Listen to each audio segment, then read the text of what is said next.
as we discussed end of last video, we started tackling our solar. We went with AM Solar. The reason why we went with AM Solar is we did a lot of research and we knew that solar was going to be powering a lot of things based off of what we wanted in the van. We reached out to them, kind of given some of the specs that we wanted, that we were going to be using, came back with what we could use. It seemed like a good fit for us. We didn't want to buy different parts from 3 different places and then something not work and having to figure out which component didn't work. This way we received all the components and we were able to, if something were to go wrong, say, hey, AM Solar, can you help us out? Or we need a replacement part in that, instead of just 3 different companies saying, well, it's actually, you know, your inverter, or oh, it's your batteries, or oh, it's your solar panels, and then we're going into this big mess. When we're on the road, the least amount of worry we can have is very important to us. So I think that was one of the big contributing factors to what solar system we went with. I mean, neither of us are electricians. We've never done anything like this before. We didn't want to pay anybody to do it because that starts getting really expensive, so it was something that we wanted to try to tackle ourselves. I think another thing that we initially liked about AM Solar was that after they kind of build the kit for you, they basically send you everything you need. Now, that's not to say so far that we haven't had to run to the hardware store for different things that are going to work better for our application or whatever, but a majority of pretty much everything is there. It made us feel a little bit more at ease that we weren't having to go to Home Depot or something and try to figure out, oh, what kind of wiring do we need for this, and what kind of connectors do we need for this, and we don't know. It was all there in the boxes that we got.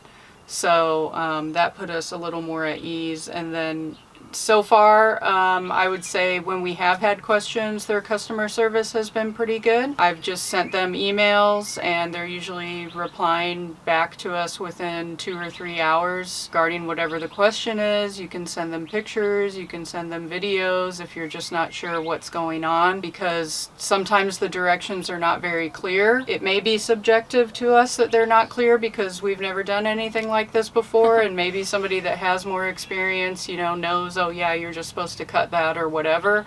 But for us, you know, we had no idea, so we've had to send them some emails regarding some things, and so far they've been really responsive. So in that aspect, it's been really good. It's not to say that it hasn't been a challenge for us. Definitely has been a challenge, and I think we'll tackle that in another video, the pros and cons of it, but we're really happy with the overall product thus far. And it comes with an app that you can download, I think, for iOS and for Android, and you can look at everything. So all of their products that they've sent to us are Victron, so the solar charger, the battery monitor, the battery protector, and then our inverter are all going to be Victron.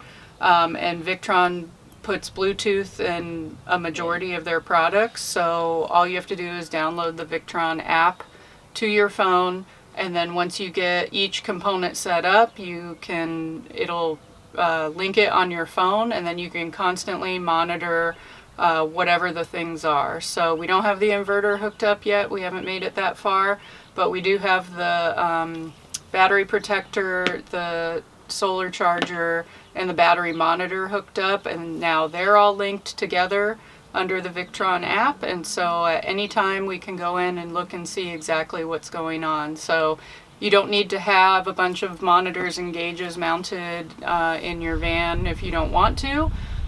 So you can just look at it on your phone whenever you have any questions about what's going on, and you can try to figure it out. If you go to the Victron website, they have a forum where people go on and ask questions about the products, and either Victron will respond to you, or other people that have experience with that will tell you, you know, this is what the blinking lights mean and stuff like that. So most of the manuals that have come with the products have been pretty good, I will say, except for the battery monitor. The battery monitor is very confusing. If you are not familiar with it or how it works, there's not a whole lot of information on what the lights mean and what all of this other stuff it does. So I've had to go on there and try to figure out, you know, is this blinking light okay? Is it supposed to be doing that? And stuff like that. So the other thing about AM Solar, when they send you your kit, they send you a diagram and then individual sheets on basically the steps that you're going to be taking to put things together. So this, how to, you know, connect the solar panels, and then how to set up the batteries and each individual thing.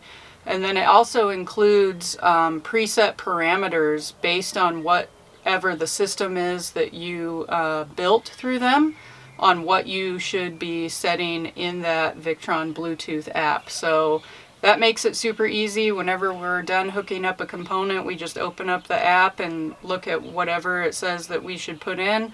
We dial it in, and then it's ready to go. So first step in the solar was to mount the solar panels. Yeah.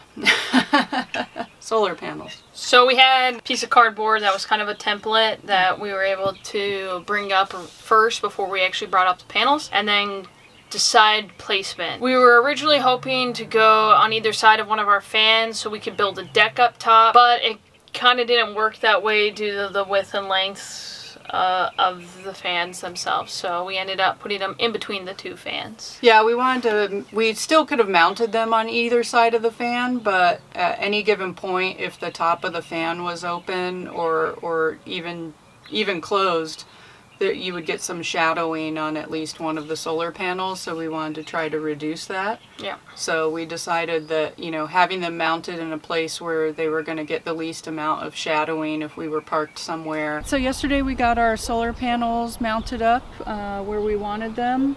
They're 200 watt ZAMP solar panels. And the AM Solar Kit comes with all of the mounting hardware, which is really nice. And it has 3 settings on it, so you can make them as high or as low as you want. We chose for the lowest setting, of course, because we want to keep it as close to the roof as possible. But there's still some room for airflow underneath. Now the panel mounts come pre-installed with this 3M tape. I can't remember exactly what the number is for the model of the tape, but I don't know, it's used on the space shuttle and all this other crazy stuff, and so it's what they use to basically mount it to the roofs. Now, they've never lost any solar panels. They've never had any problems with it. Each foot, they say, is about 200 pounds of shearing resistance.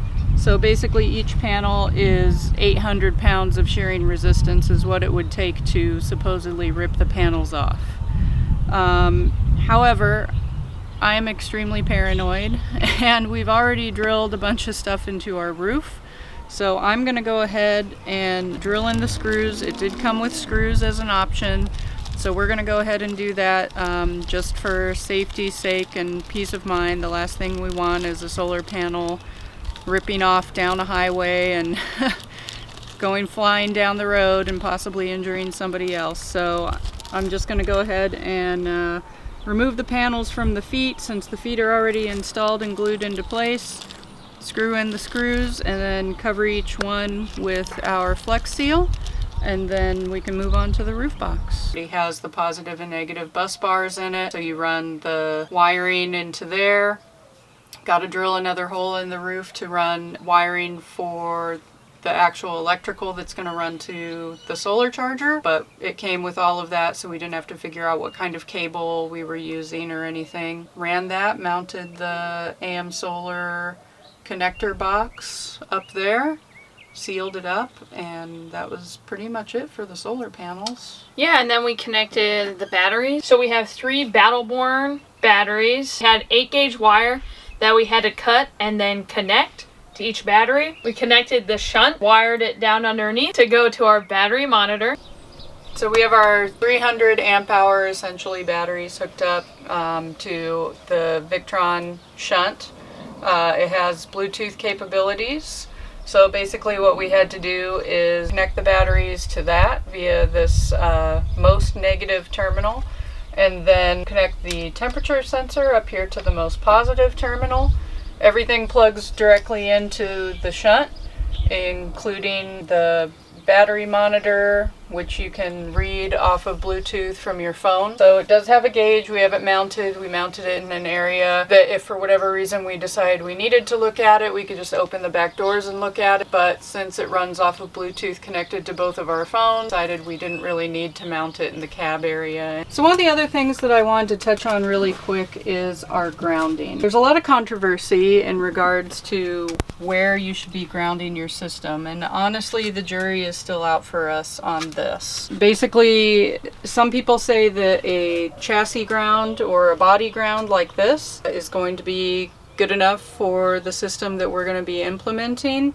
Other people on, some of the Sprinter forums and stuff are like, no, you absolutely must ground it to the frame. The reason we have it grounded here right now is because it is the closest spot that we could get to. So for those who don't know, the Sprinter has some what they call bodybuilder frame grounding mounts in different locations in the van for upfitting things just like this. For us, the closest one is going to be on the axle underneath the van. So that means we would have to drill a hole in the floor and run it underneath. And when I checked the bolt down there, there was number one already stuff hooked up to it, and number two, it didn't look like there was going to be enough room to be able to add this onto it. So that left us with our other choices, which there are two underneath the driver's seat.